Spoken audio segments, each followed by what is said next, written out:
Children and adolescent health issues.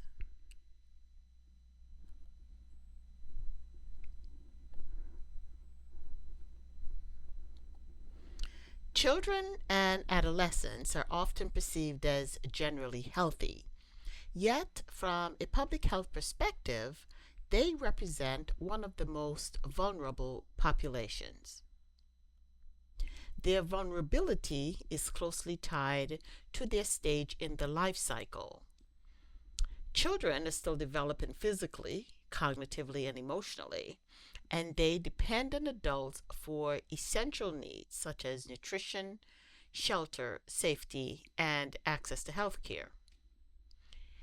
Healthy eating and other lifestyle habits established early in life persist into adulthood and can help prevent and delay chronic diseases later in life. Lifestyle habits, good or bad, that are developed during the toddler years often persist into adulthood.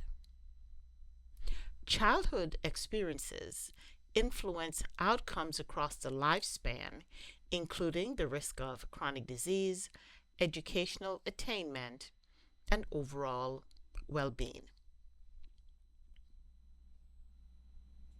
Health disparities in children. Children are one of our most precious resources, and they need to be loved and nurtured to grow to their full physical, emotional, and social potential. Everyone has a responsibility to ensure that children have a bright, healthy future.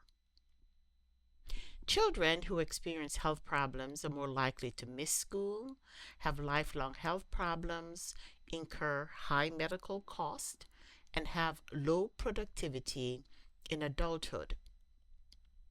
Low income and minority children lag behind their more affluent and white peers in terms of all health indicators. These children and adolescents have higher rates of mortality, morbidity, disabilities, fewer immunizations, and less access to quality health care. And gaps in health care between minority children and white children have persisted or worsened over the last 60 years. Reducing health disparities among children from vulnerable groups is vital to securing their continued health into adulthood. Socioeconomic status is one of the most powerful influences on health, and each of its components, income, education, etc., provides a different relationship to health outcomes. Some health disparities are unavoidable, such as problems that are related to a person's genetic structure. However, most health disparities are potentially avoidable, especially when they're related to factors such as poor living conditions or having unequal access to quality medical care. Sociodemographics. According to the Children Defense Fund, children remain the poorest age group in America. In fact, more than 1 in 6 children under age 5 were poor, and almost half of them lived in extreme poverty.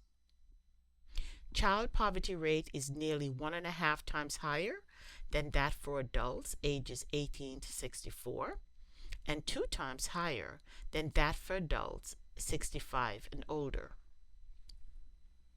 The COVID-19 pandemic forced children already in poverty even deeper into poverty. Almost half of all children living in poverty live in severe or extreme poverty, a number which rose from 4.5 million before the pandemic to 5.5 million in 2021. The South, home to 47% of children in our country who live in poverty, experiences the highest child poverty rates, with 1 in 5 children living in poverty. Nationally, when we look at a percentage of children in poverty, white 8.8%, Hispanic Latino 22.4%, American Indian Alaska Native 29.1%, and Black children 27.1%.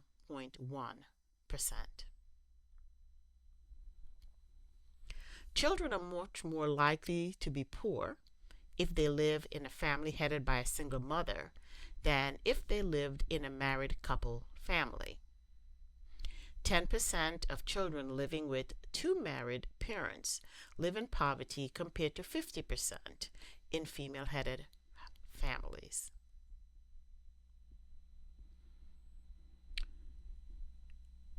34% of households with children had inadequate housing, crowded housing, and housing that cost more than 30% of the household income.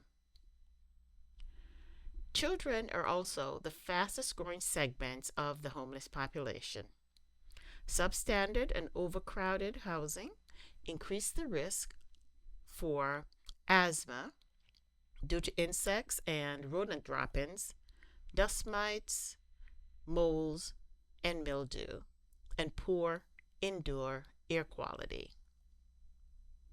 Homelessness has a devastating impact on children's educational opportunities because residency requirements, guardianship requirements, delays in transfer of school records, lack of transportation, and lack of immunization records often prevent homeless children from enrolling in school. Health insurance. While children of all races and ethnicities are affected by lack of health insurance coverage, minority children are most at risk. In fact, 60% of the uninsured children in the U.S. are minorities. And the lack of health coverage can lead to dramatic differences in quality of care, mortality rates, and other health outcomes. Health issues. Some of the major health and nutrition concerns include infant mortality, low birth weight, overweight and obesity, malnutrition, asthma, food insecurity and hunger, anemia, and dental caries or cavities. Children are also at risk for atherosclerosis and heart disease. And a significant number of children living in poverty also experience lead poisoning.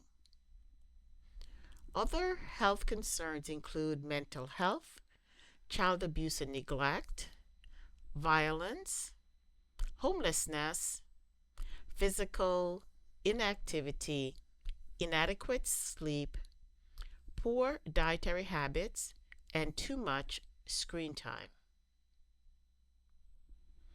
Adolescence.